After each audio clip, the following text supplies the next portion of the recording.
রাজার ঘরে ছোট রানী এলো পদ্মাবতী, রানী পদ্মাবতী। রাজার আরো 6টি রানীর ছিল না সন্তান, পদ্মাবতীর কোলালোতে মিলল সমাধান। বছর যেতে জন্ম নিল 7 ছেলে 1 মেয়ে, হয় খুশির আকাশ হঠাৎ কালো মেঘে গেল ছেয়ে। হিংসেতে যায় জ্বলে পুড়ে বাকি 6টি রানী, যুক্তি করে ঘটায় ওরা 7 কুমারের হানি। সুযোগ মতো 7 ছেলেকে মাটিতে দেয় পুঁতে, বাঁচে একা পারুল, ওরা পায় না তাকে ছুতে।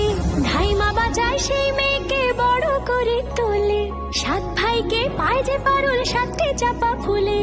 এত কিছুর পরেও রাজার বিপদ যে কাটে না, সূর্য নগরে সুখের সূর্য আর ওঠে না। হিংসা বিবাদ বিচ্ছেদ আর প্রেমের কাহিনীতে পারুল বোন কি পারবে 7 ভাই চম্পাকে জাগাতে।